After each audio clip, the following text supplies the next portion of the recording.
because you fucked up. You really did. I'm about to see you. When you're in the restaurant in Brooklyn, New York, and you got a guy assaulting your cameraman. Thank you. We're trying to get unlocked. There's no one there to save you, and you're going after the most powerful people in the world. In the world. You know how the virus keeps mutating? Yeah. Well, one of the things we're exploring is like, why don't we just mutate it ourselves so we could create undeveloped develop new vaccines, right? This is Pfizer's Jordan Tristan Walker talking about the vaccine, about how they're mutating the virus. You know, caught on tape, self-evident, incontrovertible. You can't deny it. It's there for you. And then we confronted him. You work for Pfizer. My question for you is, why does Pfizer want to hide from the public the fact that they're mutating the COVID viruses? I had the videos on the iPad, and he grabbed the iPad out of my hands and started smashing it. I was worried that they were going to destroy the SD chip capturing all of this. So I was thinking, I got to get out of here with that SD chip intact. That's intense. And I don't think people realize the downside of a situation like that. We got out of that restaurant and there's nobody. It's like a scene out of American Psycho. Just empty, dark alleyways. And I'm trying to find a car.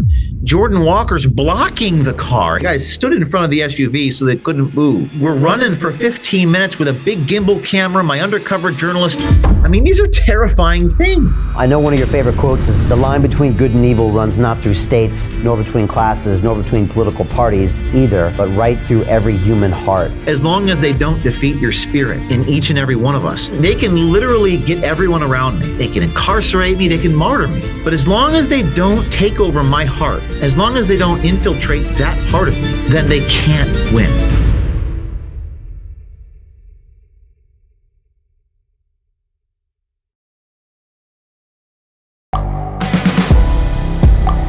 The world is changing.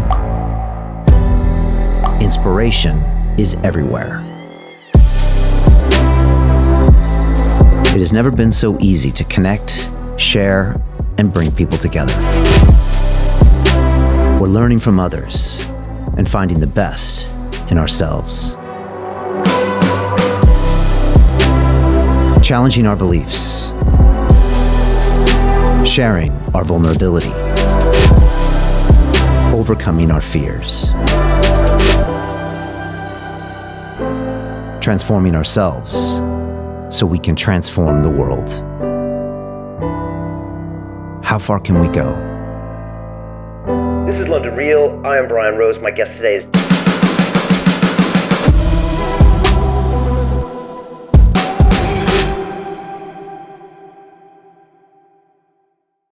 This is London Real. I am Brian Rose. My guest today is James O'Keefe, the journalist, whistleblower, and entrepreneur.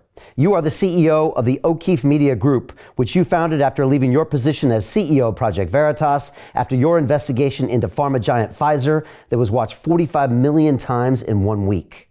A number of your most high-profile investigations have led directly to new legislation, federal and state investigations, and congressional inquiries. Your mission is to decentralize journalism by empowering citizens to replicate the O'Keefe model of exposing corruption and fraud by bringing truth to the people. You believe that the mainstream media, in its current form, operates as a mouthpiece for agencies and politicians to impose their narrative. James, welcome to London Real. Great to be with you. Hey, it's great to have you here. So much to talk about. I'm drawn to a quote that came from you where you say, "It's very rare for a man to be humbled but not ruined." That's a beautiful statement. I feel like I've been there before. And how about you? Because you have really brought OMG up very quickly after leaving Veritas. How are you feeling these days? Oh, it's a mix of emotions, but I'm an optimist. And I think that quote, humbled but ruined. Yeah, I was deeply and profoundly humbled, being ousted by the company I founded. And spent so many years building. I feel good. I mean, I'm tired. I'm sleep deprived. I'm running a startup company, and I'm the CEO of that company with about 15 employees, and doing all the things I have to do. And I'm happy to be with you. We were going to be on 2 hours. We only do 1 hour. So just tired and run at 100 miles an hour, basically. I saw your conversation with Ben Shapiro, and he was like, "It's hard for me to associate Veritas without James." But then again, things move on. And so you've gone right back into startup mode. Does this remind you a little bit about the early days of Veritas? Or is it different because You're older, you're wiser, you know how to get things up and running quicker. Good question. It's like, what's that Greek myth of the guy that rolls the boulder up the hill? I forgot the name of Sisyphus. It's Sisyphean. It's Sisyphean. The beginning of Veritas, I was in a garage apartment, halfway house on federal probation in 2010. So people knew of me, but they thought I was a one-hit wonder. It was much more difficult back then because I didn't have all the support and all of the relationships I had built over 14 years. So in many ways, it's easier. In some ways, it's more difficult because it's more Sisyphean. It's like, really? The boulders come all the way down. I have to push it back up again? So the way to keep going is to focus on the artistic aspects, the storytelling aspects, the things that drive me, like that urge to get the next story out. I can't even say what our next story is, but man, if you knew, it's so exciting, that part of it. And you'll sort of do whatever you have to do, build whatever you have to build in order to achieve the objective of telling that story. Yeah. You know, James, I've had a lot of high power CEOs that have been on the show, and a lot of them have a similar story. And some of them even say that the guy that starts the organization, almost always gets thrown out of the organization in the end. And it's just kind of either a path or different personalities. I mean, have you had some time to kind of think about that? Did you go through various stages when it all happened? Or how do you put this in perspective now? I guess it's only been about 4 or 5 months. This is like a 3-hour-long conversation answering that question. I mean, we're talking about Dr. Malone, who I had dinner with in Orange County 2 weeks ago at Mastro's, and he wrote this unbelievable essay, which I've quoted 3 times. It's called The Institutional Pathology That Took Down James O'Keefe. And I'm just going to quote briefly from it because it's fascinating. This is crazy. One would guarantee him a position of a fundraising opportunity and people want to support. How could he be thrown out at that moment in time? And it's sort of like this institutional pathology Malone describes. I'm quoting him. He said, this has all of the earmarks of a terrible institutional problem we've seen with boards. By the way, I'm not the only one. I can't believe how many people have messaged me from hospitals, churches, you know, the parable of Steve Jobs and all these sorts of things. The board develops a backwards looking focus, taking apart the success, wondering why we're taking these risks in the first place. They bring in the Goldman Sachs guy, like all that sort of business. And then people start conspiring to replace. One of my closest advisors told me when this happened, he said, I could see that a lot of people were working to become you. They wanted to be you. And of course, that's not possible. So, you learn from it. And as I've said, you learn from, makes you wiser. It's making me a little more disillusioned, which is not a bad thing because I'm a reporter. So the more real I can see the world, the better job I'm going to do at describing the world. So I think I'm going to be a more effective messenger, a better leader. And what doesn't kill you indeed makes you stronger. Amen to Nietzsche on that one. And do you ever draw parallels to Steve Jobs? Did you think back that? Because they threw him out and then later they brought him back. And when they brought him back, it was amazing just to see what he could do, but they did throw him out, right? Yeah, and I can't, without getting into specifics or breaking confidence, I work with a number of business leaders that came to me and experienced something I went through, and the advice they gave me was, you're a boxing guy on the floor of the boxing ring, and you're at a 9 count, and you're bloodied. The psychological effects of going through this is I can't even put it into words unless you go through it. And they all these people said the same thing, which is you got to get back up right away, even though you don't want to, even though psychologically, physically, spiritually, you are on the floor, bloodied, unconscious. You got to get back up. So what I did is I basically took out a whiteboard and late night with a bunch of blood brothers, I said, where are we going?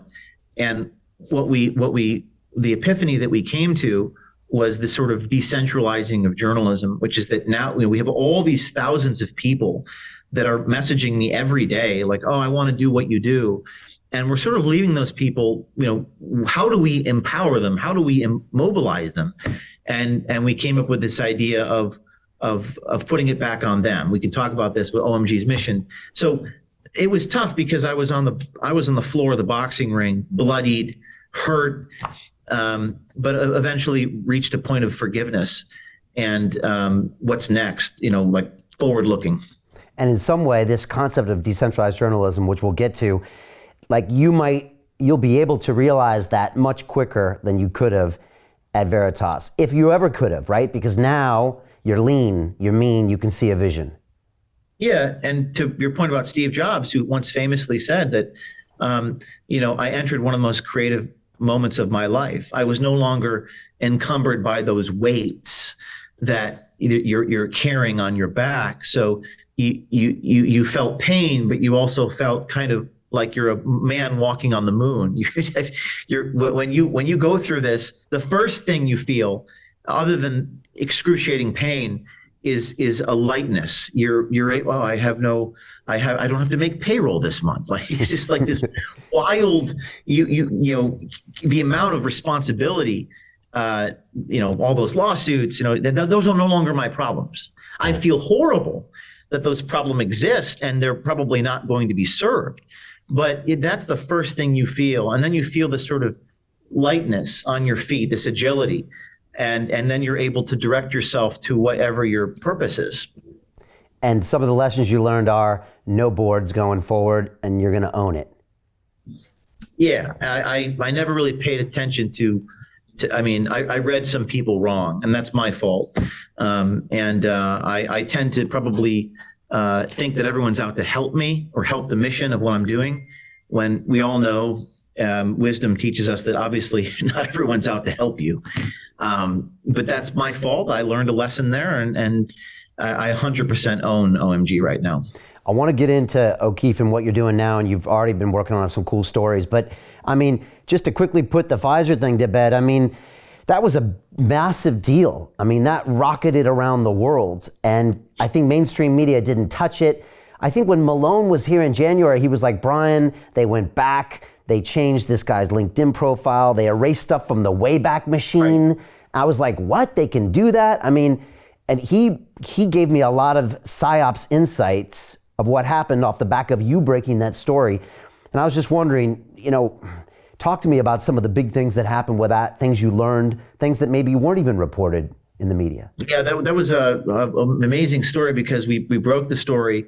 And then when you Googled, Jordan Tristan Walker was his name. He was like high up at Pfizer, graduated from Yale Medical School, did Boston consulting. He was a legit guy.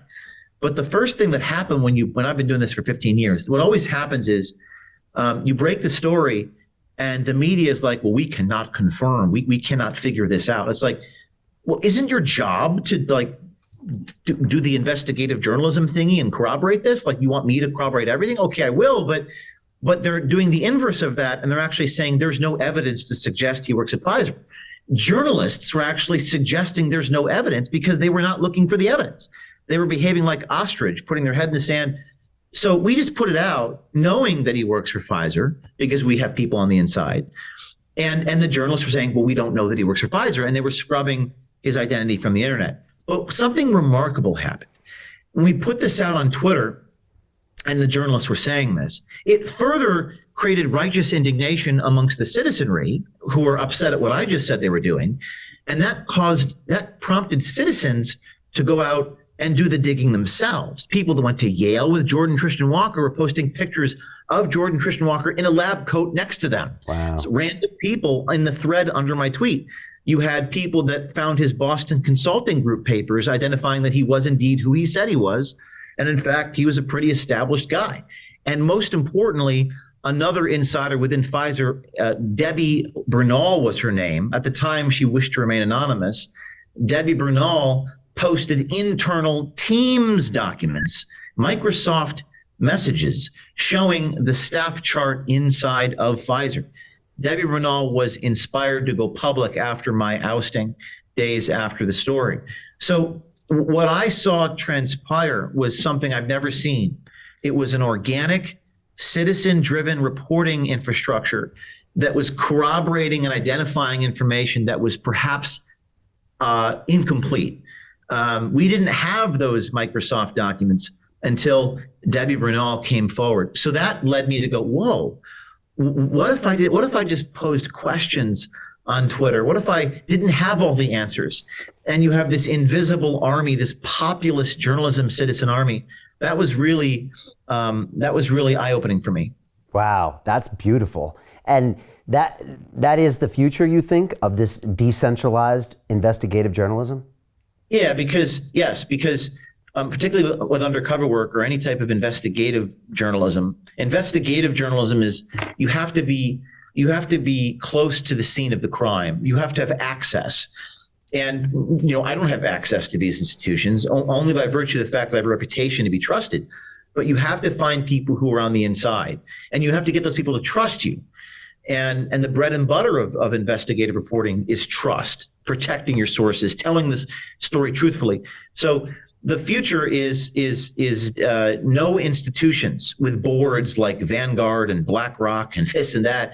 You have to be so independent that you operate impartially and without fear. So when I saw that happen, when I saw people in the tweet threads, here's me next to Jordan at Yale, I thought, I never could have gotten that unless it was a decentralized effort. So and there's no one else really truthfully doing this. I mean, people are doing commentary. People are reading teleprompters. People are recycling stuff, but there's not really anyone doing this sort of work out there. For people that don't know the details, like, what did you do with that Pfizer investigation? And again, this kind of has your signature all over it. I mean, it's a bold, strong move, right? That takes, some, what do you call it? Testicular fortitude, right?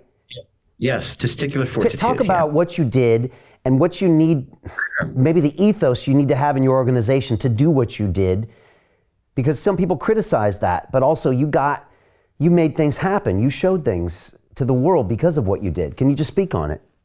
Well, Jordan, Walker was a Pfizer executive and a brave young man came to me some time ago, a year or two ago, and wanted to do something.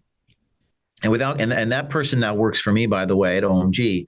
He's the one who recorded Walker. Brave, very proud of him and how far he's come.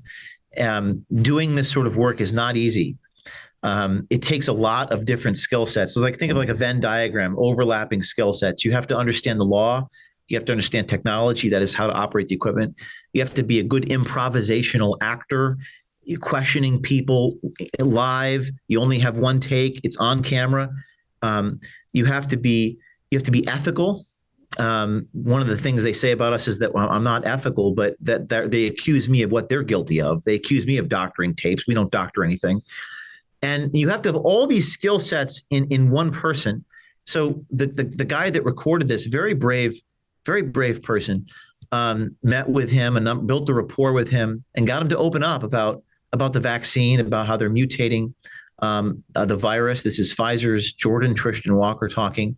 This is something that Pfizer initially denied, but then Pfizer put out a statement, Faucian in its non-denial denial. Like, we don't mutate, but we do mutate. This is what Pfizer actually said. It's remarkable that Pfizer actually issued a statement. Usually they don't.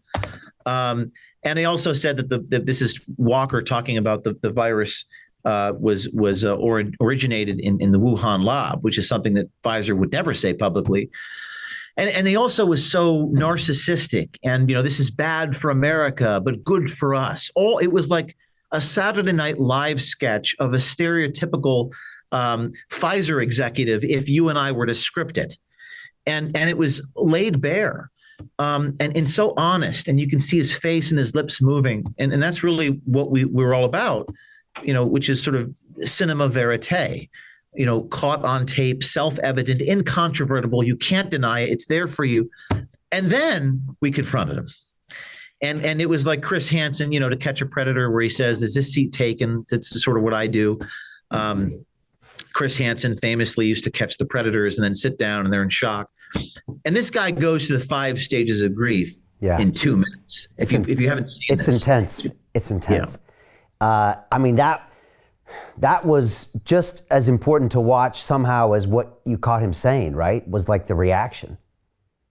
And that's what people want to see because it's a form of accountability. They can't rely upon Congress to hold anybody accountable. They can't rely upon the courts to hold anybody accountable. Justice is often targeted at people in an unfair and un-American way. So this idea of like exposure, this idea of him smashing the device, which he took my iPad. I'm looking for a prop here. I had the videos on the iPad, and he grabbed the iPad out of my hands and started smashing it as if the only location of the video was on this particular machine. And he's on the floor holding onto the ankles of like the cameraman. I mean, it was riveting. It was, and most of the times, whether it's 60 Minutes, Mike Wallace used to do this like 40 years ago before I was born, or I'm trying to think, Catch a Predator, which did it maybe 10, 15 years ago. These things don't usually happen. Like they're running away, they're assaulting you. You don't really see this stuff on network news. I think people want to see this sort of thing on network news. But yeah, man, it looked like a sitcom. It didn't look real. And it was very scary for my team and me. The reason why it was scary for me is not what people would think. I wasn't worried about violence. I was worried that they were going to destroy the SD chip capturing all of this. I was worried that it was going to be a he said, she said, and they were going to say that I assaulted him. And that was always my fear in that moment. So I was thinking, I got to get out of here with that SD chip intact because it's not being uploaded to a cloud. And these are the sorts of terrifying things that you go through, living on the frontier of guerrilla journalism. Wow. You mentioned like Mike Wallace in 60 Minutes, but they could never do that or would never do that. I mean, and you talk about this, like no one does investigative journalism anymore. And like when people saw you confront him in that bar, restaurant, whatever it was, it's like, I was thinking to myself, I've never seen anything like this. And yeah. Why is that, James? Like, why is nobody doing the stuff you're doing? I mean, obviously it takes some balls, but it takes more than that. Why is no one doing this? It's a great and profound question, and I don't want to sound self-aggrandizing, but like and analyzing my team, it's you have to be ethical, you have to be indefatigable, you have to be resilient, you have to be resourceful, you have to be industrious, you have to be creative. I mean, if I put all those qualities into a machine of 300 million people, what would be the output? Yeah. Now, can you teach hunger? Probably not. So you have to come to the table with the indefatigability that you cannot fatigue. And you're also on the frontier. In other words, you're operating without a safety net. When you're in a restaurant in Brooklyn, New York, and you got a guy assaulting your cameraman, there's no one there to save you. And you're going after the most powerful people in the world. In the world. These are not shrinking violets. So why would you do this if it's not for the right reason? If it's for the wrong reason, you're going to fail. If it's to be famous or something, good luck to you. You have to be a masochist. So you have to be motivated by a desire to go for the jugular, but not be bloodthirsty. Like you have to. So you got to find the right people.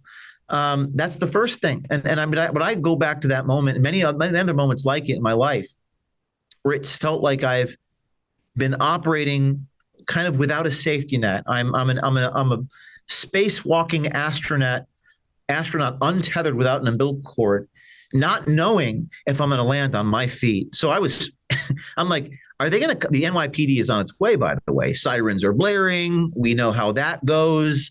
New Orleans 2010, I'm arrested, falsely accused. My evidence was destroyed. And the media just parrots whatever the government tells them. And it's terrifying to operate like that. But sometimes you have to take the leap of faith and you got to go do it. And you might fail, you might be jailed, you might be defamed, but you do it because it's the right thing to do. And you try to find people who also operate that way. The problem being is if you got public recognition, people latch on to me because they too want to be famous. Well, good luck with that. It's not why you should sign up, but people do that. They They want to be involved because they want all the fruits of whatever you be influencer or get clicks. But that's not why you do it. You do it because it's the right thing to do. Wow, that's intense, really intense. And I don't think people realize the downside of a situation like that. I mean, you've had problems before where you got put on probation for going into that federal building, and all these little details of the law then come bite you. And like you said, the police show up, you don't know what's going to happen. Not only can you not get your story, but this could be flipped completely around to where you're arrested. And even if you're not, if the media gets it one way, might not even matter what the truth is. It's such an important moment that we got out of that restaurant and we're on a cobblestone street in Dumbo, which is under the Brooklyn Bridge in New York City. And there's nobody. It's like a scene out of American Psycho. It's just empty, dark alleyways. I'm trying to hail a yellow cab, but there's no yellow cabs. The Ubers aren't showing up. It's whatever time, 11 o'clock at night, and the sirens are wailing, and I got my SD chip, and I'm trying to find a car. Jordan Walker's blocking the car. The guy, I don't know if you remember, the guy stood in front of the SUV so they couldn't move. So we're running for 15 minutes with a big gimbal camera, my undercover journalist. We are on the final frontier. I'm on the phone with my attorney. Hey, there's the cops are coming. I got to get out of here. He's like, get back up to Westchester County. I mean, these are terrifying things. And I remember one guy recently in my life said, very nice man, very good guy, very talented. He said, tears in his eyes. He said, James, I just can't take it anymore.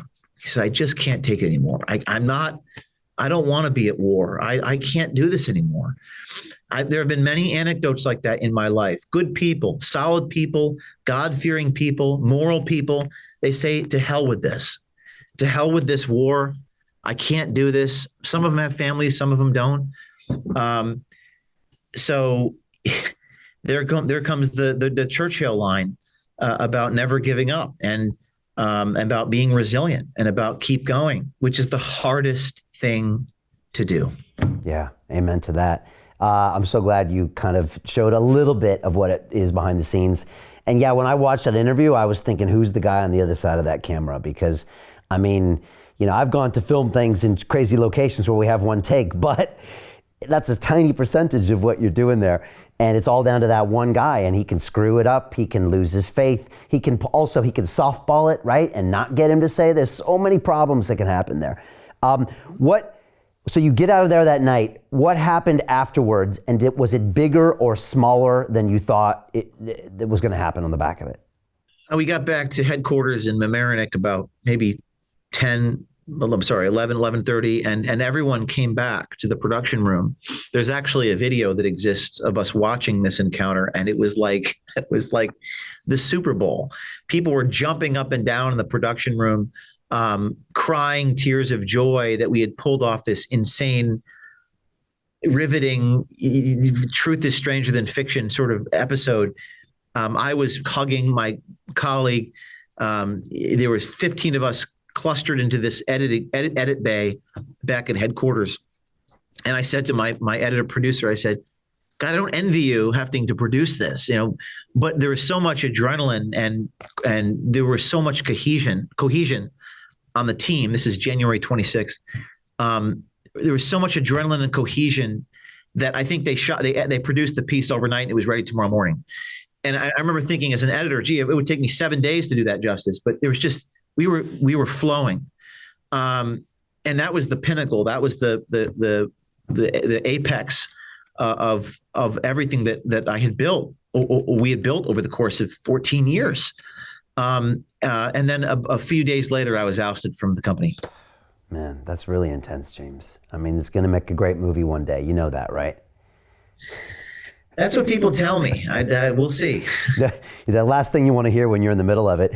I think Malone had told me that maybe he saw it and then he called up Tucker or something, and then obviously then it blew up, and it was bigger than you thought it was, or did you think the mainstream media might actually cover it, or because they didn't? It was big because Elon Musk had let me back on Twitter just a few weeks prior. So I was banned on Twitter for 2 years. Wow. So without that, it might have been much smaller. It happened. Wow. Yeah, without Twitter, I mean, Elon is changing the world in his own way.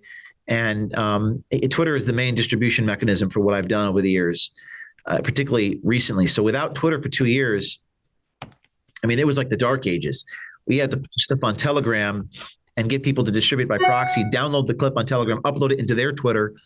So it was a lot more difficult. 80% of our distribution comes from Twitter. So we were let back on Twitter. And then I interviewed Dr. Malone for the piece itself. So there's a section of Dr. Malone saying, I think his quote was, "The gentleman seems to have no introspection whatsoever."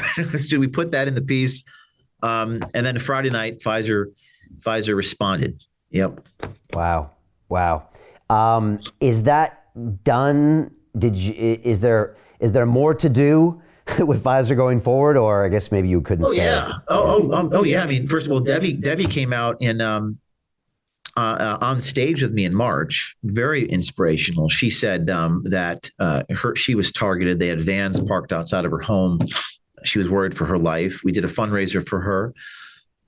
It's ongoing. I think the number of people that have reached out to me since is huge.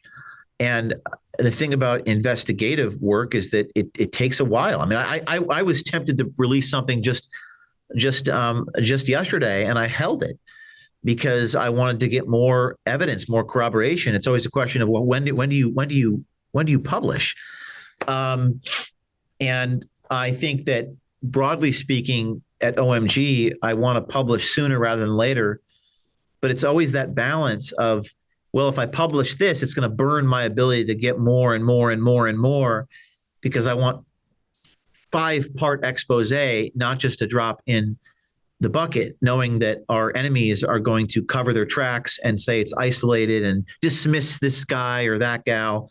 So you need like a lot of evidence and a lot of pressure to create a campaign for reform. Right. And I think I remember in that Acorn case that you did a long time ago, I think I remember you saying one of the smartest things you did was to drop pieces regularly after you did it. And so the media wouldn't just dismiss it as a one-off. You kind of held back, so you had lots of content, and that way it made it convincing, and you got like some major reform on that. An isolated, and they'll say it's an this is 2009. They said it was an isolated incident. Now, why would they say that? They don't know what I have in the queue, but they're bending over backwards to try to rationalize or minimize the fraud, which is deeply ironic given their whole purpose is to tell stories and tell the truth. But I think people are waking up to this in a way that I've never seen in the recent year or two, and most people get it. The institutional media is dying. Chris Litch is out at CNN today. I think that he was probably trying to bring CNN back to where it was in 1991, but there are efforts to reject that. But I think that people are hungry and desperate for this sort of journalism, and I have a very big responsibility to do it ethically, and it's very expensive. I mean, what advice? Vice Media went bankrupt, and they had a thing in Times Square in New York City that said, "We go there." That's what they said. This is about 10 years ago. We go there. Imagine how broken the media must be when your unique value proposition is you actually go onto the location you're reporting on.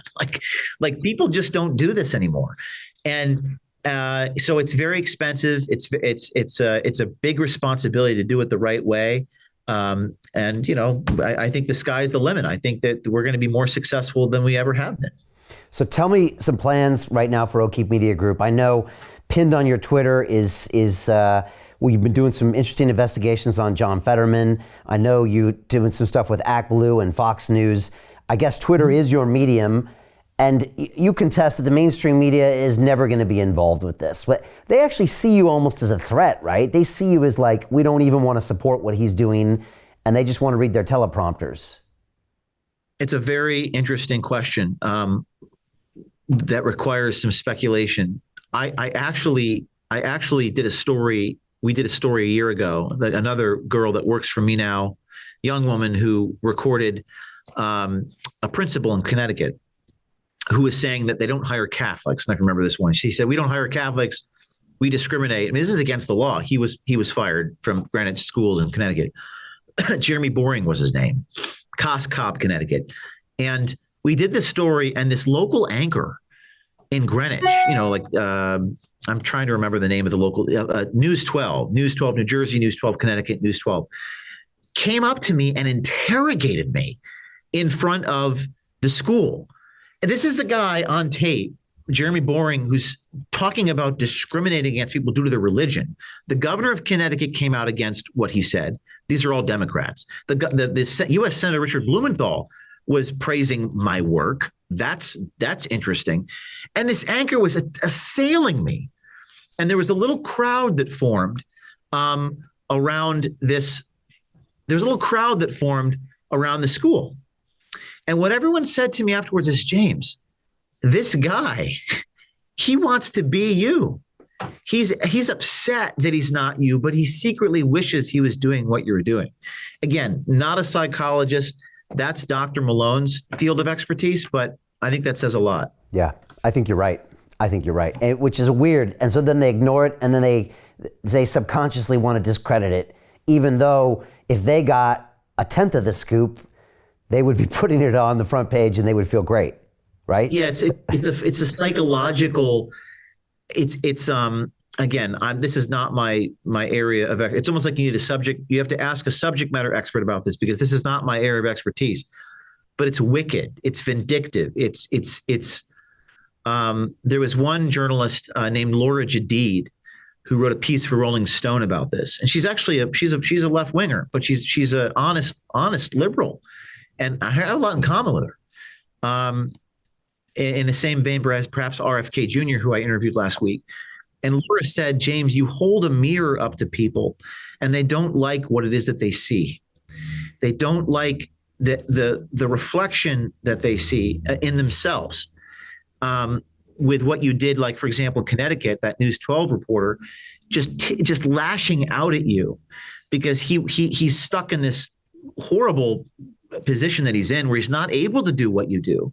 And he makes a good wage, but his conscience eats at him, seeing that you guys are doing what you're doing, and he cannot do that, either because of the position that he's in his corporation, or because he lacks the will or the skill set, or all of the above. So there's this wicked, vindictive attack against you to stop you, because your very existence is a threat to his psychological well-being. If that makes sense. Yeah, it actually makes total sense. I think there's a lot of that going on these days. Talk to me about RFK. He's the first episode of your podcast, which people can watch on your website. We got links below, but if you could tell it to us now, that would be great. Just thoughts on RFK. We actually had him on the show in April 2020 to talk about vaccinations, and he's actually the guy that convinced me to stay far away from them. And so it's been also fascinating to see him gain traction in the presidential race. And quite frankly, James, I've never seen a candidate like him that speaks so truthfully and honestly in a way that my subconscious is like, wow, this sounds very different than anybody else. Yeah, just your thoughts and your website too. Yes. I mean, for those of you watching, O'KeefeMediaGroup.com, subscription-based, this is my first podcast. You can watch it, the full one, an hour long behind the paywall. I asked RFK, I try to ask questions people don't ask. I try to tell stories people don't tell, and undercover work can only get you so much. So I'm going to be doing a series every other week, mostly investigative podcasts, sort of documentaries about subject. But RFK, I asked him, are you afraid of these people hurting you? And he said to me, there are some things worse than death, which I think is very rare for a public official or a government official or politician to say. I think I admire that. I admire where he comes from. I admire what he's been through. And I think there's a lot of overlaps between him and me, or him and Trump, or, we don't all agree on public policy, but I admire how brave he is. It's against his own interest to do what he has done in his family and in his political party. So he is a man of great courage, and it's very rare to see that. So I admire that in him. And I asked him questions about, like, when he worked on the Hudson River, cleaning up pollution. I asked him questions about his experience at Fox News with Roger Ailes and Rupert Murdoch, censoring him, the advertising pressures. And he told me, that you could watch the full podcast, o'keefemediagroup.com. You can log in there and $20. He said, when you go after Pfizer, you're really going after the Department of Defense and how these organizations are linked. At first glance, it sounds crazy. But doing what I do and getting raided by the FBI, and the world isn't what it seems. And we pledge allegiance to the flag. We believe in these principles of this country. We'd like to believe, in these principles. But you go through these and you realize the forces you're up against. So we talked about that, and he's a fascinating man.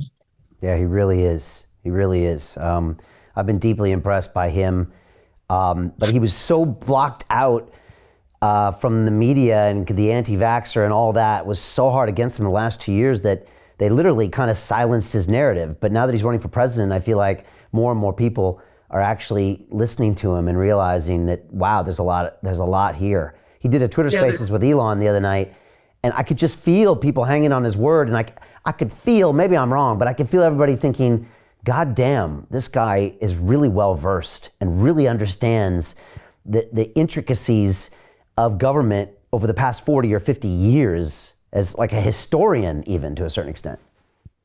Yeah, I asked him, is it worse today than J. Edgar Hoover? He said it's more insidious today at the FBI. I think he's probably right. But I think there's like a Streisand effect happening where the more you get attacked, the bigger they, I know it's a cliche, right? But it's happening like exponentially. So even with what I've been through, like the more you get attacked or even ousted from your own company, it actually is probably, people trust me even more now. I mean, it's kind of on brand, isn't it? You do a story on Pfizer and then you're thrown out of your company. It's like, it's really horrible timing that they chose to do it that way. Really stupid timing. If it's not a sign of compromise, then it's certainly a bad, horrible decision to do that, because it suggests something. And I think with RFK, he's blowing up because, and people on the sidelines, is he going to, people like are watching, they're observing from the fence. I call them fence sitters. Even with me, like, is O'Keefe going to be okay? And then when you see that O'Keefe is okay, I'm going to wade my toe into the pool now. I think most spectators agree with what he's saying and want him to succeed, but they're afraid to say so or do so. They're waiting to see how it all shakes out.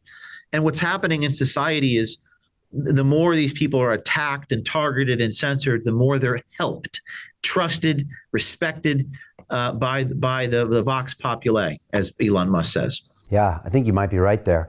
You just mentioned Musk, and you mentioned him a couple times. What do you think about Elon, what he's doing with Twitter, and then the future of Twitter as well? Well, we saw Tucker's show yesterday and all the views it's getting, view counts that are many times over what you're getting on CNN, and CNN struggling. They just got rid of their CEO, and they're very politically narrative driven. And I think the beauty of Twitter and Instagram and the image, I call it the image. I wrote a book called American Muckraker. There's a whole chapter just about the image itself, the philosophy of image, is that when you see something unfiltered, when you see a visual video that's not pre-scripted, that's not watered down with advertising coercion and editorial masters, when you just see a camera aimed in any direction, it's usually going to be more honest and unfiltered. And I think Twitter's medium, if Elon says is true, that they're not going to censor people, that's a game changer. That could change the world. We'll see. I mean, we shall see whether that promise is lived up to. Yeah, if it does, it's a big move. It's interesting, like you said, when you really learn where all the cooperations were. And like, just as a quick aside, I had been broadcasting for 9 years from this studio, having conversations with all sorts of different types of people. And then on April 6th of 2020, we had the second largest YouTube live stream in the world, 65,000 people watching it. The biggest one that night was Trump's coronavirus briefing. And 30 minutes later, YouTube deleted and banned my video. And I'm telling you, James, I thought it was the weirdos that got censored. until it happens to you. And then you go down this dark, hole, and I start to learn what it's like to be at the tip of the spear, and how strangely a technology company like YouTube cares what I say, or if someone says something about a mask or a PCR test, and it goes deeper and deeper and deeper, and then... To continue watching the rest of the episode for free, visit our website londonreal.tv or click the link in the description below.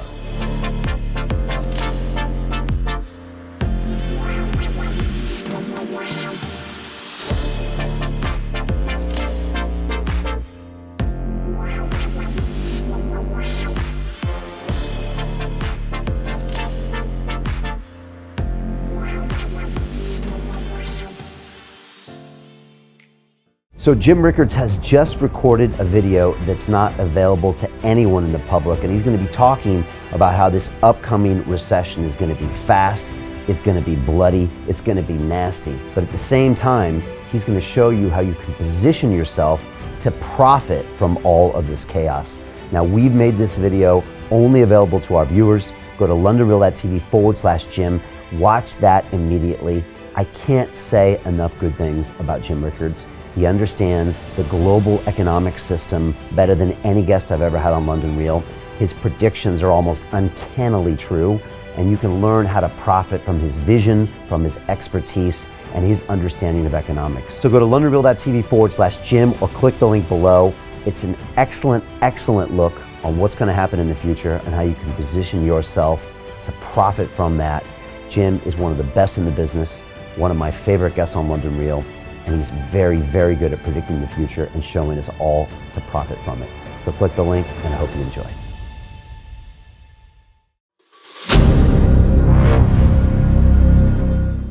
I'm looking for partners, collaborators, colleagues who want to join forces with me around the globe and create real value, generational wealth, and financial freedom for everyone else around the world.